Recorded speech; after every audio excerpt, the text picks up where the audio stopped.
Friends, मेरा नाम है Shubhampur Sharma and welcome to Make It Legal channel. आज हम पढ़ेंगे एंटी डिफेक्शन लॉ और जो हमने केस स्टडी उठाई है जो करंट में महाराष्ट्र गवर्नमेंट में उद्धव ठाकरे वर्सेस एकनाथ शिंदे के बीच में चल रहा है। इस केस स्टडी को समझते हुए हम एंटी डिफेक्शन लॉ समझेंगे। एंटी डिफेक्शन लॉ है क्या चीज़। सबसे पहले क्या होता था जब एंटी डिफेक्शन लॉ जो आया था, ये 52nd अमेंडमेंट एक्ट 1985 से आया था। 1985 से पहले क्या होता था, मान लीजिए कि टोटल 40 स्ट्रेंथ है किसी लेजिस्लेटिव बॉडी में। जो गवर्नमेंट में है उसको तो 21 है, ये 19 है। ये तो बन गई ऑपोजिशन।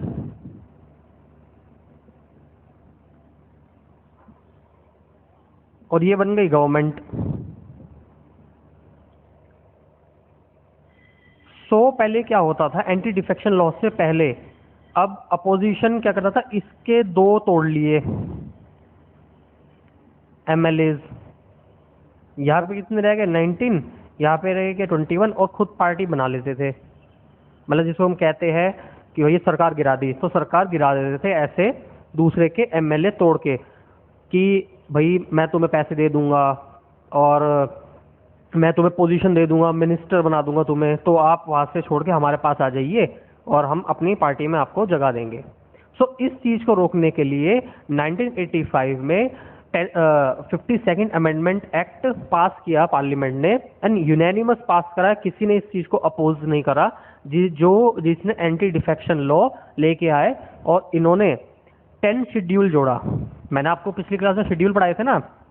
52nd अमेंडमेंट एक्ट के through 10th schedule Indian constitution में एड अप करा, जिसको हम बोलते हैं एंटी डिफेक्शन लॉ।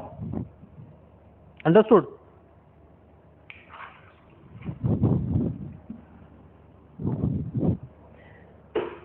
अब एक बार हम पढ़ लेते हैं ये।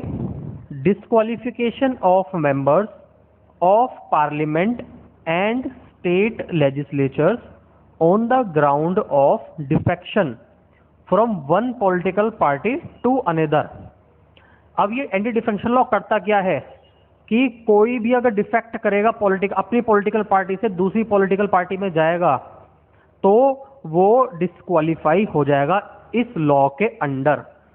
जो मैंने एग्जांपल दिया आपको 40 मेंबर्स का, 21 मेंबर्स, 19 मेंबर्स का जो मैंने आपको एग्जांपल दिया था, इधर से अगर कोई दो बंदे तोड़ के इस पे चले जाते तो ये दोनों मेंबर डिस्क्वालीफाई हो जाएंगे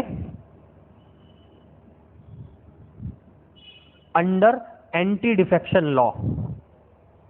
और इस पे जो भी डिस्क्वालिफिकेशन में जो क्वेश्चन होगा, जो भी डिसाइडिंग अथॉरिटी होगी, वो कौन होगा? वो होगा प्रिसाइडिंग ऑफिसर।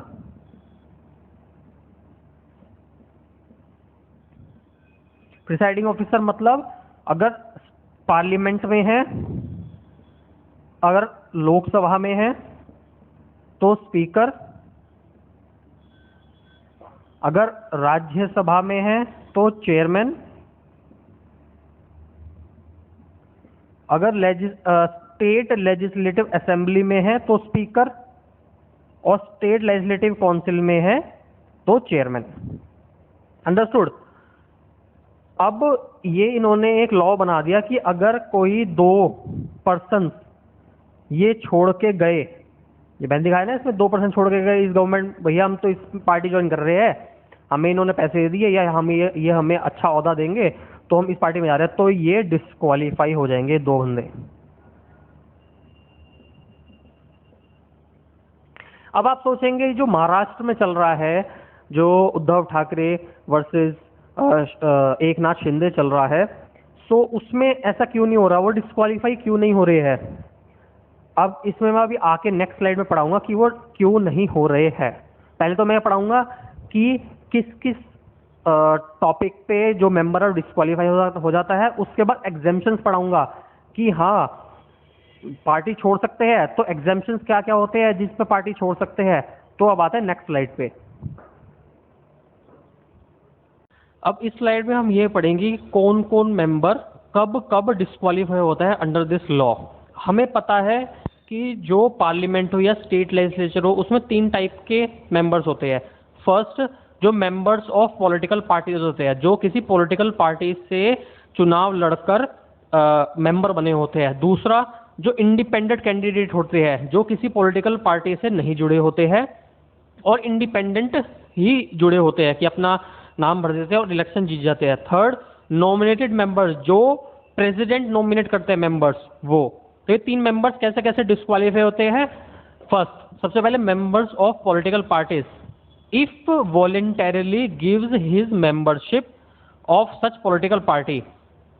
मान लीजिए कोई मेंबर है, कांग्रेस का है, और वो उस पॉलिटिकल पार्टी की मेंबरशिप छोड़ देता है, तो वो ऑटोमेटिकली डिस्क्वालीफाई हो जाएगा। सेकंड, इफ वोट्स और abstains from voting contrary to party direction. अब हमें पता है कि स्टेट लेजिस्लेचर में, पार्लियामेंट में, मैं वैसे पार्लियामेंट लेके ही बात करता हूँ क्योंकि सबका प्रोसीजर सेम होता है। जैसे पार्लियामेंट में है, सो पार्लियामेंट में बिल पास होते हैं तो उस पर वोटिंग भी होती है, अपोजिशन भी वोटिंग करती है और गवर्नमेंट भी वोटिंग करती है।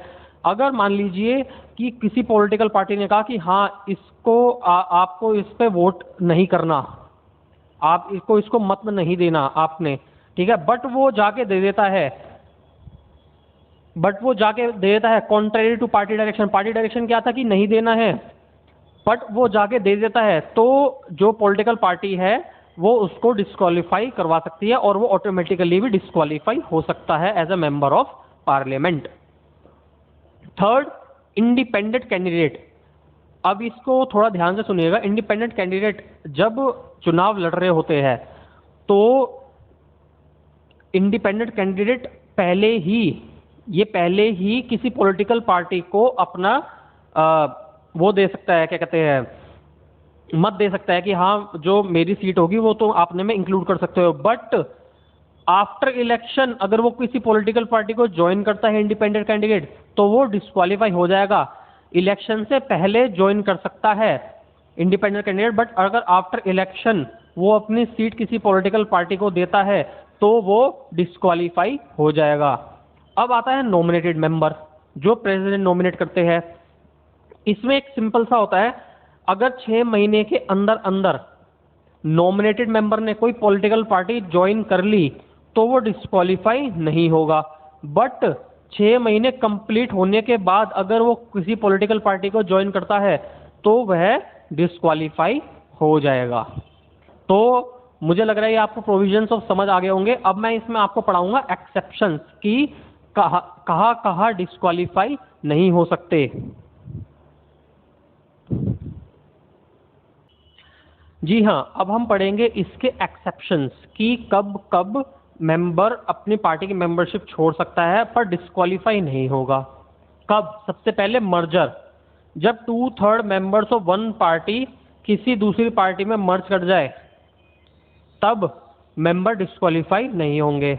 मैंने वही दिया था आपको 40 मेंबर्स है टोटल, एक 21 मेंबर्स है, एक 19 मेंबर्स है। अगर इसके 2/3 मेंबर्स मतलब 14 मेंबर्स अगर इसमें जुड़ जाते हैं, 14 मेंबर्स जब इसमें जुड़ जाते हैं तो कितने बच गए इसमें बच गए 7। तो ये 7 मेंबर्स और ये 14 मेंबर्स, ना ये डिस्क्वालीफाई होंगे, नॉट डिस्क्वालीफाइड, और जो 7 बचे हैं ये भी डिस्क्वालीफाई नहीं होंगे, नॉट डिस्क्वालीफाइड। अगर 2/3 members of one political party merge with another party, then the defected members are not disqualified and the rest are also not disqualified. Okay, so ना ये 14 लोग डिस्क्वालीफाई होंगे, ना ये जो 7 बचे हैं ना ये डिस्क्वालीफाई होंगे, ये भी मेंबर बने रहेंगे और ये भी मेंबर बने रहेंगे और ये पॉलिटिकल पार्टी अपनी गवर्नमेंट बना लेगी। तो जो अभी महाराष्ट्र गवर्नमेंट में हो रहा है, उद्धव ठाकरे वर्सेस एकनाथ शिंदे। सो जो एकनाथ शिंदे है वो कह रहे हैं मेरे पास 2/3 मेंबर्स की मेजोरिटी है अपनी पार्टी की। उन्होंने लेटर भी आज आज शायद लेटर वो देंगे गवर्नर को। सो वो कह रहे हैं मेरे पास 2/3 मेंबर है, तो हम डिस्क्वालीफाई नहीं होंगे। हम गवर्नर को लेटर लिख के आ रहे हैं 2/3 मेंबर्स का जो सपोर्ट होता है, सपोर्ट लेटर दे के आ रहे हैं ये। सो जो एकनाथ शिंदे के अगर उन्होंने ये लेटर उन्होंने दिखा दिया कि 2/3 मेंबर्स उनके साथ है, तो वो डिस्क्वालीफाई नहीं होंगे और वो अपना जो सपोर्ट है वो दूसरी पार्टी को दे सकते हैं और गवर्नमेंट बना सकते हैं। सो मुझे लग रहा है कि आपको ये एंटी डिफेक्शन लॉ काफ़ी अच्छे से समझ आया होगा। सो मेरे जो चैनल है उसको लाइक और सब्सक्राइब ज़रूर कीजिए, इस पर काफ़ी अच्छी वीडियोज़ आती है। और मेरी वीडियोज़ से जो मैंने पढ़ा दिया इंडियन पॉलिटी में, उससे बाहर और उससे कुछ नहीं आएगा। मैं आपको बहुत ईजिली समझाता हूँ। So thank you very much and thank you for watching make It Legal channel.